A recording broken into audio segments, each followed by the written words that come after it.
नमस्कार, मैं डॉक्टर रजनीश कुमार आप सभी का एक बार फिर से हार्दिक स्वागत करता हूं। प्रिय विद्यार्थियों, हम सभी यूपीएलटी मुख्य परीक्षा के दृष्टिकोण से आप सभी से मॉडल पेपर को लेकर चर्चा कर रहे हैं। आज के वीडियो लेक्चर में हम मॉडल पेपर नंबर 6 को लेकर हाजिर हैं। ये मॉडल पेपर आगामी यूपी जीआईसी, जीडीसी और जितनी भी मुख्य परीक्षा पर आधारित परीक्षाएं संभावित हैं, प्रस्तावित हैं, उनके दृष्टिकोण से महत्वपूर्ण है। खासतौर से हिंदी साहित्य का इतिहास और हिंदी व्याकरण। तो हम बातचीत करेंगे मॉडल पेपर 6 के ऊपर कि आखिरकार आज के प्रश्नों को लेकर हम किस तरीके से उनका संयोजन बनाए हुए हैं और कौन कौन से प्रश्न हैं। तो शुरू में आप देख रहे हैं कि निर्देश इत्यादि दिए गए हैं जो कि हर बार की तरह है। खंड अ के अंतर्गत जो सवाल पूछे गए हैं, पहला सवाल है, हिंदी भाषा के विविध रूपों को स्पष्ट करते हुए दक्कनी हिंदी का भाषा वैज्ञानिक परिचय दीजिए। 8 अंकों का यह प्रश्न है। अगर आप पाठ्यक्रम को देखेंगे तो सीधे सीधे ये आपके पाठ्यक्रम में अंश नहीं दिखलाई देगा, लेकिन जब भी हम हिंदी भाषा की बात करते हैं तो कई बार उसके विविध रूपों से संबंधित सवाल पूछे जाते हैं। तो विविध रूपों को बतलाते हुए आपको खास तौर से दक्कनी हिंदी पर अपने उत्तर को फोकस करना है। ठीक, हिंदी भाषा के विविध रूपों को स्पष्ट करते हुए, विविध रूपों की जब बात की जा रही है तो आपको हिंदवी, हिंदुस्तानी, उर्दू, रेख्ता इत्यादि पर विचार करते हुए दक्कनी हिंदी पर फोकस करना है। तो 4 पॉइंट इधर हो गए और 4 पॉइंट दक्कनी हिंदी को लेकर आप सभी को लिखना है। ठीक, अगला प्रश्न है, सूफी काव्य में अभिव्यक्त सांस्कृतिक समन्वय की चेतना का आलोचनात्मक मूल्यांकन कीजिए। 8 अंकों का है। जैसा कि आप जानते हैं, सूफी काव्य को लेकर खासतौर से मलिक मोहम्मद जैसी के पद्मावत के हिसाब से उसमें सांस्कृतिक समन्वय की जो चेतना प्रस्तुत की गई है, इसको लेकर आचार्य रामचंद्र शुक्ल ने भी इस बात को कहा है कि सूफी कवि मुसलमान कवि होते हुए भी हिंदू घरों और परिवारों की कहानियों को विषय वस्तु बनाया और बहुत ही आत्मीयता के साथ उसको प्रस्तुत किया है। तो उसी के हिसाब से आपको यहाँ पर सूफी काव्य में जो सांस्कृतिक समन्वय की चेतना, यानी सांस्कृतिक समन्वय की बात तो हिंदू और मुस्लिम जो संस्कृति है उसके समन्वय की बात जो की गई है, उसी पर अपने उत्तर को फोकस करना है। जब भी सांस्कृतिक समन्वय की बात आती है तो तुलसीदास का नाम लिया जाता है, लेकिन यहाँ पर देखिए सूफी काव्य की बात की गई है। तो केवल पद्मावत ही नहीं, बल्कि आप मृगावत पढ़ेंगे, मधुमालती पढ़ेंगे, जितनी भी रचनाएं सब में कहीं न कहीं सांस्कृतिक समन्वय की चेतना की बात की गई। तो आपको ज्यादा फोकस पद्मावत को लेकर करना है यहाँ पर। ठीक, अगला प्रश्न है, भारतेंदु योगीन हिंदी पत्रकारिता की अंतर्वस्तु के प्रमुख बिंदुओं पर विचार कीजिए। भारतेंदु योगीन हिंदी पत्रकारिता की बात करना है। इसमें से कम 3 पत्रिकाएं तो भारतेंदु हरिश्चंद्र की हो जाएंगी। इसके बाद बालकृष्ण भट्ट की कौन सी पत्रिका है, इसके बाद प्रताप नारायण मिश्र की पत्रिका और प्रेमघन की पत्रिका। इन सब को लेकर आपको एक मुकम्मल उत्तर तैयार करना है और ये भी बतलाना है कि उन पत्रिकाओं के केंद्र में जो विषय हुआ करते थे वो कौन से हुआ करते थे। खासतौर से आप देखेंगे कवि वचन सुधा पत्रिका है, या फिर हरिश्चंद्र मैगजीन है, या बाला बोधिनी है, ब्राह्मण है, ठीक है, या फिर हिंदी प्रदीप है, नागरी नीरद है। तो उस जमाने में जो भी पत्रिकाएं निकलती थी, भाषा, साहित्य, लिपि और जो भी उस समय के समकालीन मुद्दे थे, खासतौर से स्त्रियों को लेकर, ठीक है, उनको इन पत्रिकाओं में उठाया जाता था। तो इसी के हिसाब से अपना उत्तर लिखना है। रामविलास शर्मा की आलोचना दृष्टि को रेखांकित कीजिए। रामविलास शर्मा की आलोचना दृष्टि को जब आप बतलाएंगे तो इन्होंने तुलसीदास का मूल्यांकन कैसे किया, फिर इसके बाद आपको बतलाना होगा कि भारतेंदु हरिश्चंद्र का मूल्यांकन कैसे किया, महावीर प्रसाद द्विवेदी का मूल्यांकन, निराला का मूल्यांकन, प्रेमचंद का मूल्यांकन और साथ में नई कविता या जो इसमें मुक्तिबोध का इन्होंने मूल्यांकन किया है उसको लेकर समग्र तौर पर अपनी बात को आप यहाँ पर रखेंगे। तो 8 नंबर का आंसर आपका तैयार हो जाएगा। पदावली के आधार पर सिद्ध कवि, पदावली के आधार पर सिद्ध कीजिए कि विद्यापति श्रृंगार के विलक्षण कवि हैं। तो हमें पदावली के आधार पर बतलाना है। उसी तरीके से जैसे कोटेशन काफी प्रचलित रहा है कि आध्यात्मिक रंग के चश्मे आजकल बहुत सस्ते हो गए हैं, उसमें भी ये बतलाया गया कि विद्यापति कोई रहस्यवादी कवि नहीं है या फिर भक्त कवि नहीं है, बल्कि श्रृंगारिक कवि। तो उसी को हमें सिद्ध करना है कि भक्त न होते हुए वो श्रृंगारिक कवि हैं, वो भी पदावली के आधार पर हमें बतलाना है। व्याकरण से रिलेटेड यहाँ पर प्रश्न को हमने रखा हुआ है। निम्नलिखित युग्मों में से दिए गए शब्दों को अपने बनाए वाक्यों में इस प्रकार प्रयोग कीजिए कि दोनों का पारस्परिक अंतर स्पष्ट हो जाए। जैसे यहाँ पर दिया गया है अभेद, अभेद्य, अजर, अजिर, उपल, उत्पल, मात्र, मातृ, रिक्त, रिक्त। आपने अपने सिलेबस में देखा होगा एक उसमें लगा हुआ है समानोच्चारित, ठीक है, या फिर समश्रुत। इस सुनने में समान प्रतीत हो या उच्चारण करने में समान हो, लेकिन उनके अर्थ क्या हो जाए, अलग अलग हो जाए। उसी तरीके का प्रश्न यहाँ पर हमने इस प्रैक्टिस सेट में कुछ नएपन को लाने का प्रयास किया है। उम्मीद है कि ये प्रश्न आपको बहुत ही नया लगा होगा और इसको आप हल कर लेंगे। निम्नलिखित कहावतों मुहावरों का अर्थ लिखकर वाक्य में प्रयोग कीजिए। अब यहां पर कहावतों को दिया गया है, मुहावरों को दिया गया है। अपनी खिचड़ी अलग पकाना, उंगली पकड़कर पहुंचा पकड़ना, ऊंची दुकान फीके पकवान, खग जाने खग ही की भाषा, ओछे की प्रीति बालू की भीति। तो इनका अर्थ बतलाना है और साथ में वाक्य प्रयोग करना है। 8 अंकों का ये यहाँ पर प्रश्न है।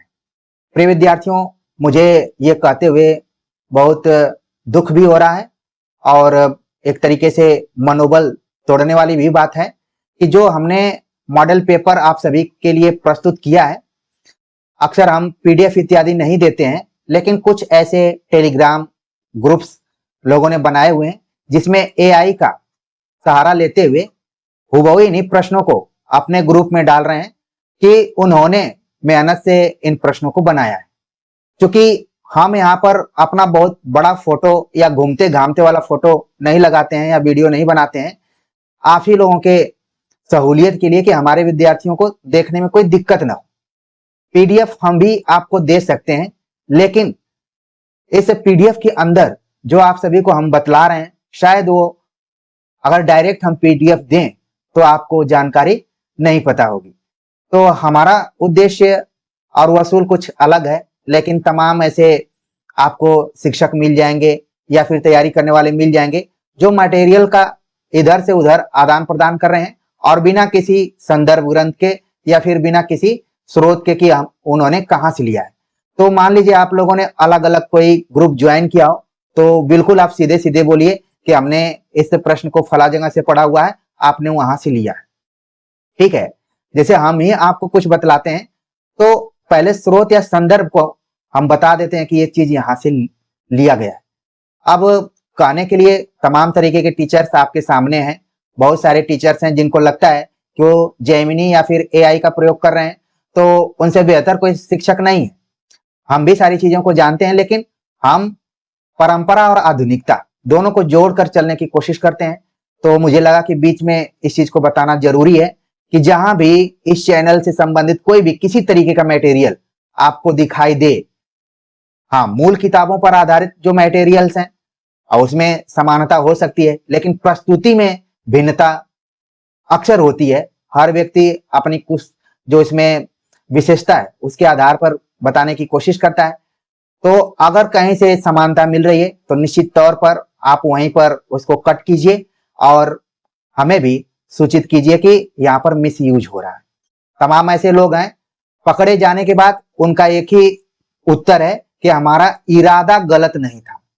अब जब आप बिना संदर्भ या स्रोत के कोई बात कह रहे हैं तो फिर इरादे के ऊपर कोई क्या जाए। ये सारी चीजों को देखकर थोड़ा सा यहाँ पर मनोबल कमजोर होता है। हालांकि हम कमजोर मिट्टी के नहीं बने हुए हैं। आप नकल करके केवल बराबरी कर सकते हैं, आगे तो बिल्कुल नहीं निकल सकते हैं। जो मौलिकता होती है, जो मेहनत करता है, जिसके पसीने निकलते हैं, अब वो उस चीज को कॉन्फिडेंस के साथ बोल सकता है। अभी इसके पहले आप लोगों ने देखा एक चैनल था जिसमें एक मैडम किताब को लहराते हुए इस तरीके से प्रस्तुत कर रही थी कि उनका है। हमने कानूनी प्रक्रिया को भी अपनाया। तो इन चीजों का ध्यान रखिए। और ऐसा नहीं है कि जो चीज यहाँ पर आपको मैं वक्त लेकर बतला रहा हूं, हमारे अंदर किसी तरीके की कोई बीमारी है कि मैं पीडीएफ को न देकर इतना पसीना बहाते हुए आप सभी को समझाऊं। क्यों समझा रहा हूं? क्योंकि आपके रास्ते पर जो कांटे बिछे हुए हैं या फिर जो भी मैं कहूं, रास्ते को साफ करने की कोशिश हमारी होती है हमेशा। तो देखिए, चीजों का आप लोगों को ध्यान रखना है। तो हमने 7 प्रश्नों को यहाँ पर बतला दिया। 8वां प्रश्न है कि निम्नलिखित वाक्यांश के लिए एक एक शब्द लिखिए। गुरु के समीप या साथ रहने वाला विद्यार्थी को एक शब्द में क्या बोलेंगे, इसको लिखना है। आपको याद आ गया होगा कि 5वें प्रैक्टिस सेट में हमने केवल शब्दों का नाम दिया हुआ था, लेकिन यहाँ पर वाक्यांश दे दिया। तो एक तरीके से आपके दिमाग को मथने का प्रयास है यहाँ पर। जिस पर कोई कलंक न लगा हो, जिस पर कोई कलंक न लगा हो, एक शब्द के लिए क्या बोल सकते हैं। जिसे अक्षर ज्ञान न हो, एक शब्द के लिए आपको लिखना है। दूसरे का दोष खोजने वाला, एक शब्द आपको लिखना है। जो अपनी जन्मभूमि छोड़कर विदेश में निवास करता हो, तो इसमें से आपको केवल 4 ही करना है। हमने 5 दिया हुआ है। क्योंकि आपके पास अगर एक से अधिक विकल्प होंगे तो आपके पास ज्यादा संभावनाएं होंगी कि जो सटीक उत्तर आपको आ रहा है आप उसको लिख सकते हैं। 9वां क्वेश्चन है, समास को परिभाषित करते हुए कर्मधारय और बहुव्रीहि समास को उदाहरण सहित समझाइए। तो सबसे पहले आपको समास के बारे में बतलाना है कि आखिरकार समास किसको कहते हैं, समास के कितने भेद होते हैं। अगर उनको भी आप बतला देते हैं तो बेहतर होगा। फिर ज्यादा आपको फोकस करना है कि कर्मधारय समास क्या है, बहुव्रीहि समास क्या है। कई बार आपने देखा होगा कि इन दोनों के उदाहरणों में समानता दिखलाई देती है, लेकिन आपको स्पष्ट करना है कि कब वो कर्मधारय होगा, कब वो बहुव्रीहि समास होगा। टिप्पणी लिखना है। टिप्पणी में आपको लिखना है कि प्रहसन से क्या तात्पर्य है। ठीक है, 2 नंबर की टिप्पणी है, तो उसी हिसाब से आपको 2 लाइन लिखना है, ज्यादा नहीं लिखना है। अभिनय का क्या मतलब है, इसको भी लेकर 2 लाइन लिख देना है।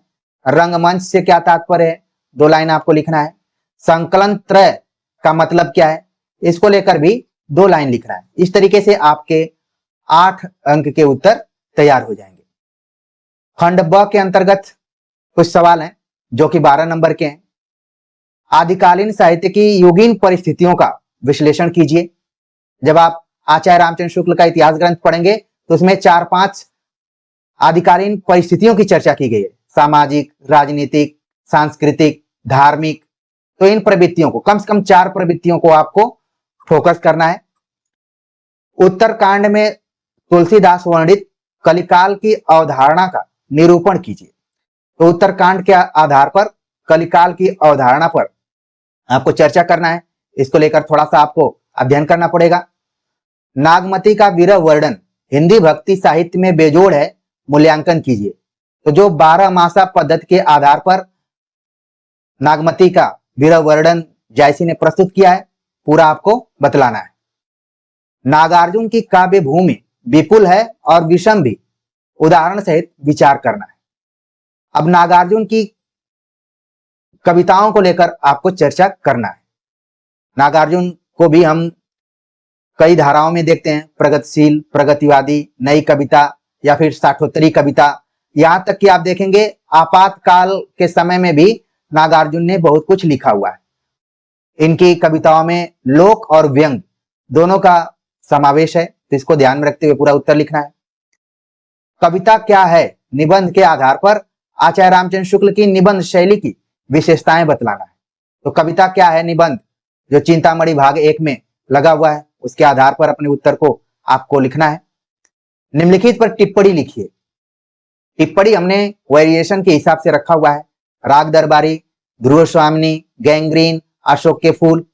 अगर आप सभी यूजीसी नेट की तैयारी कर रहे होंगे या फिर विधिवत तरीके से बीए और एमए किए होंगे तो निश्चित तौर पर इन सभी रचनाओं को कहीं न कहीं आप पढ़े होंगे। तो वही 3-3 लाइन के हिसाब से आपको यहाँ पर लिखना है, बहुत ज्यादा नहीं लिखना है क्योंकि ये टिप्पणियां हैं और हमें समय का प्रबंधन ध्यान रखते हुए पूरा उत्तर लिखना है।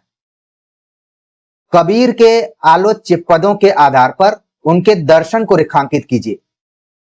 कबीर के दर्शन को लेकर आपको यहां पर लिखना है। रीतिकाल के प्रसिद्ध कवि घनानंद के भाव पक्ष को उद्घाटित करें। खासतौर से रीति मुक्त काव्य धारा के अंतर्गत घनानंद का नाम प्रमुखता से लिया जाता है और जो इनका विरह वर्णन है उसी को आपको लिखना है। खासतौर से जिसमें सुजान इत्यादि को लेकर है। अति सुदो सने को मार्ग है, जाने को सयाना बांक नहीं, कौन दी पाटी पढ़ी हो लला मन ले उपदे हूं छटाक नहीं। तो ये पंक्ति मुझे अक्सर याद रहती है इसलिए हमने बोल दिया यहाँ पर। तो भाव पक्ष को ध्यान में, यानी कि शिल्प पर नहीं लिखना है, केवल जो कथ्य है उसको लिखना है। लिंग, वचन एवं कारक को विस्तृत रूप से परिभाषित करें। तो देख रहे हैं कि एक ही वाक्य में आपके सिलेबस को हमने व्याकरण वाले सिलेबस को कवर कर लिया। लिंग के बारे में, वचन के बारे में और कारक के बारे में विस्तार से लिखना है। 12 नंबर के हिसाब से लिखना है। तो यहां पर देख रहे हैं कि 3 दिया गया है, तो इतना आप बैलेंस रखिए कि तीनों पर 4x3 के हिसाब से आपको नंबर मिल जाए। निम्नलिखित शब्दों का संधि विच्छेद कीजिए। तो 6 यहां पर दिया गया है। परीक्षण, गंगोर्मी, प्रत्यर्पण, मध्वाचार्य, वनौषधि और रजनीश। तो इसमें आपको संधि विच्छेद करना है, बस संधि विच्छेद करना है, संधि का नाम नहीं लिखना है। देखिए आपको प्रश्न को भी ध्यान में रखना है कि जितना प्रश्न में दिया गया उतना ही करना है। मान लीजिए किसी विद्यार्थी ने संधि विच्छेद भी किया और संधि का नाम भी लिख दिया तो पॉजिटिव तो जाएगा, लेकिन हो सकता है किसी को लिखने में समय की कमी हो जाए और समय प्रबंधन असंतुलित हो जाए। तो प्रिय विद्यार्थियों, इसी तरीके से आप सभी को प्रैक्टिस करना है और हमारी कोशिश ये है कि जो विद्यार्थी मेहनती हैं, जो अपने कलम को चलाना जानते हैं, जो AI या GPT क्या क्या चल रहा है उनका प्रयोग न कर रहे हो, अपने कलम और अपनी मेहनत पर विश्वास रख रहे हो, उनके लिए हमारा यह प्रयास और ये जो पसीना है वो काम में आ सकता है। बाकी कहने के लिए जो अनजान विद्यार्थी हैं, जो कभी कभार अतिथि की तरह आते हैं, तो वो भले कह सकते हैं कि हमें PDF मिल जाए। PDF देने के लिए दिया जा सकता है, लेकिन हमारा ध्यान है कि आपका सिलेक्टेड PDF में नाम आए। आप अपने को सक्रिय रखें, थोड़ा सा कुछ काम करें, मेहनत करें, ठीक है। तो हमने अपने हिसाब से आप सभी के लिए एक बेहतरीन मॉडल पेपर रखने का प्रयास किया है। उम्मीद है कि आप कलम उठाएंगे और अपनी कॉपी पर लिखेंगे। तमाम विद्यार्थियों ने भेजा है, जल्दी से ही हम उनकी कॉपी को लेकर भी 1-2 वीडियो में आएंगे। तो आज के प्रैक्टिस सेट को लेकर आप सभी के कमेंट का हमें इंतजार रहेगा। मिलते हैं एक नए टॉपिक के साथ, तब तक के लिए नमस्कार।